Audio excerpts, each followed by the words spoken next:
Well, we're on the clock. It's coming our way. This is a live look right now in Telluride. Of course, in Telluride, they're used to this weather on a pretty steady diet, but it's a beautiful scene up there. The interesting part is what's going to happen when it rolls into here. Yeah, and Telluride, that's how they make their money, Tom. That's how they make the money.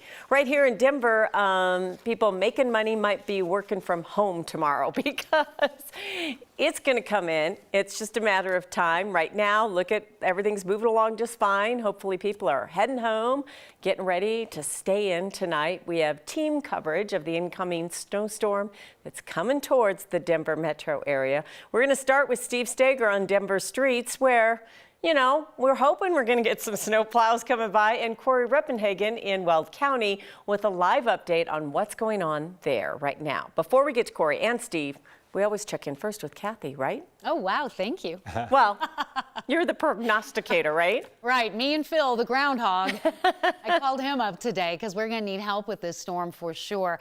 And Tom, you know how you were talking about all that ice on your sidewalk and in your driveway that you were thinking about chipping away this weekend and getting rid of, and you just didn't do it? Well, you're in big trouble now because that snow and ice will be covered by 6 to 10 inches of snow that's going to stay for a week or two, just like the last storm.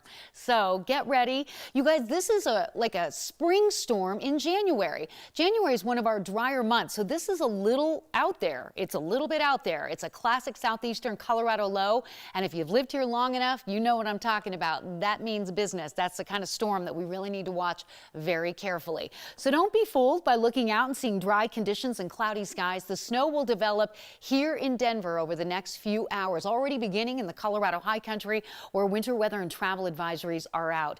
Temperatures are comfortable. We will not see numbers warmer than this tomorrow. It's not a super cold storm, and it's also a fast storm. So that's two pieces of good news for you. But the wind, which is relatively calm now, is going to ramp up when the system comes in. The storm right now is located over the Four Corners area. It's sitting and churning, and it's going to chug over southern Colorado and move east and then lift to the north and east. The counterclockwise flow and the setup in southeastern Colorado makes this an interesting, impressive storm because the storm will pull warm Gulf moisture up. It will pull cold air from the north, and the storm will maintain its integrity because it's almost like the storm has a mind of its own. It's not trying to cross the continental divide and lose all its energy.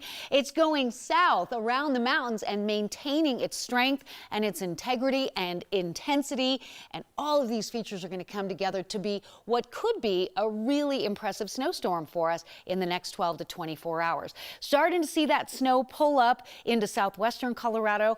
It's just knocking on the door here in the downtown Denver area. I think the evening drive, you're going to just eke that out and get home just fine. Tomorrow morning, if you don't have to drive, I wouldn't advise it. I think schools will be delayed or canceled because heaviest snow will fall overnight through about noon tomorrow. Denver under a winter storm warning through 5 o'clock tomorrow night. Up to a foot of snow. Some of the heaviest snow will be out over extreme northeastern Colorado, back into Denver and into the Front Range foothills. We're in that 5 to 10 inch range, but that's still terribly impactful, especially with wind. And then once you get the ice and snow laid down on the roadways there. So here's some timing for you. I don't think my head's in the way of the clock. We're 4 o'clock right now. I get you to 7, the snow is here. Let's get you to 11:30 tonight, where you're seeing the darker purple areas. That's where we could see snowfall rates of a ½ an inch per hour. Get you through 3:30 tomorrow morning, still going. Don't drive if you don't have to tomorrow morning. Entire Front Range is impacted by this storm. Get you to about noon, finally some improvement, but the snow bands heavy will shift out onto the eastern plains. While Denver sees a decrease in snow activity, it's still going to be pretty tough going. It's not a super cold storm. We'll stay right about freezing over the next 6 to 10 hours. And in Maine weather, we're going to detail the heavy snow, the wind, and the travel impacts, and of course that metro snow forecast. But Kim and Tom, this is not the only storm we're tracking for this week. You know, there's Just remember, so I'm the messenger. A lot of people are concerned about this storm, and they should be. But the one thing I will say for this storm, and you said this is a storm that will maintain its integrity, and there's something to be said for that. Many of these storms have no integrity whatsoever. Oh, that's right. This is a storm that we think will maintain its integrity. Remember and its that. Intensity, and you know what I mean. It's going to keep all of its stuff together. It's not going to fall apart. No, I respect Because sometimes that. they just fizzle out. No, You know what I mean. I know. We but do. I'm just proud of this storm because times are tough. Hey, the Weather Channel has named this storm Iggy. That Okay. sounds like a storm with integrity, doesn't Yeah, it? it does. All right, just maintain that. We'll see you in a few minutes. Thank you, Thank Kathy. you, Tom. Well, it was about 30 years ago to the day. This is back in 1992, the last time we had a big, major January snowstorm in Denver, like the one we're expecting today. Oh, doesn't that look like Look at that fun? sporty cars back in 92.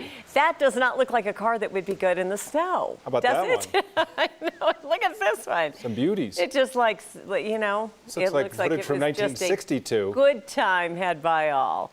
Minivans were out. I thought too. It's a minivan. That one stopped though. Got Yeah. to the stoplight and stopped. That one, that's a good to go to one. your theory, that one also took place on a Tuesday. It did. See, Yeah. this year has been Tuesday storms. The reason I remember is because on that January 7th, Paul Westhead's Nuggets lost to Seattle despite 27 from Dikembe Mutombo. That is only something you would know, Tom. Well, anyway, we What don't would we we don't get do without these. that? We're getting a March storm in January, so we'll see what happens. Of course, there's a lot of snow still left. There is. We've kind of got a luge course going on in some areas of the city. But Denver this time is saying they're going to send out the smaller residential plows for this snowstorm. They're going to make one pass on all the neighborhood streets, kind of scraping off a layer of snow. Yeah, this is, of course, a change in course. This following drivers and cyclists and pedestrians, even babies and strollers, all complaining for weeks about what was left behind. And 9 News reporter Steve Steger is alive along one of those, well, skating rinks that we call the streets tonight. Steve, the city says this change of plans had nothing to do with all of the angry drivers. Yeah, nope. They said any issues that they had with that last storm, they blamed them on meteorology. They thought that this was going to be up to 5 inches of snow. And by the time they realized that forecast was wrong, all of that snow was packed down, and hence all of this roadways that just look pretty rough. So the snow removal policy for the metro area has kind of always been wait for the sun to melt it, which a lot of people complain about, but it turns out there's a reason for it. Talked to a longtime transportation planner who tells me it all has to do with the brown cloud. We are going to be ready to hit it when the snow gets here. This time, Denver's got a different plan and more plows. Tonight we're preparing to put our big plows out on the main streets and our small plows out on the residential streets. These baby plows, standard city pickups with a plow attached, will make one swipe on neighborhood streets, while the big plows tackle the major roads. They'll shave the top few inches of snow off the street. They will not bring the street to bare pavement. Denver's residential plow program activated for the first time since that monster storm at the end of last year, after the city got an earful from drivers slipping and sliding, though they say this is not a response to that criticism. We approach every storm the same way. We make our deployment strategy based on the forecast. We did that the last storm, and the forecast was wrong. It's not the first time the region's snow removal plans have been criticized, but there's a reason why we wait for the sun. The brown cloud used to be pretty bad. Jim Charlier is a transportation planner working in the Front Range for years. He says the compounds cities used to put on the roads and the emissions from plows contributed to the brown cloud. We needed to address that, and we'd sort of run out of our time to do that. Public Works departments sort of saw the potential to modify their snow management practices and save money. He says climate change is now leading to different types of storms, which means it may be time to rethink how we manage snow. This is what somebody riding a bus, wanting to use a bus, would be faced with. He urges that we think of the whole system. Should we really ramp up our street plowing to this extent that we plow every snowstorm or every, I don't know. Personally, I would say I'm not so sure we need to do that, but others may disagree. I think it's just a good issue for us to debate. A fantastic issue, especially when you see roads like these. So as for those neighborhood plows, they're going to make one pass down the center of all these streets, going to kind of get not all the way to the pavement. There's still a little bit of room underneath those blades, and they don't carry de-icer. They're going to run them in shifts with different employees who are used to driving trucks, but also some volunteers from the city, like city planners, who are going to run these trucks in residential areas. The city, by the way, has started using different de-icer that's better for the environment. They also tend to sweep now after they put some of those chemicals down, just to try to keep those compounds out of the air and keep the brown cloud at bay, guys. Well, we'll see what happens. I know. We'll have to chat maybe tomorrow about 2006 and what Hickenlooper decided. It's a long story, but I think you're covering snow looked tomorrow. a lot worse than this. Okay, I think you're covering this tomorrow for us, Steve, so you can fill us in. Yeah, I'll be there. I'll be there. It'll be a blast. Good times had by all. We are going to continue our team coverage. We're going to check in with meteorologist Corey Reppenhagen. He's in Weld County.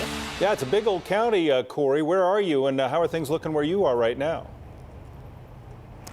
Well, Tom, I'm in Hudson right now. No snow just yet, but we're expecting that here within the next couple of hours. You know, you were talking about that 1992 storm that hit the Denver metro. Out here on the eastern plains, that wasn't as impressive as a storm, so it's been a little longer since we've seen a 10-inch or more storm out here since 1990. So that's how unusual these January storms are. Really unusual in June.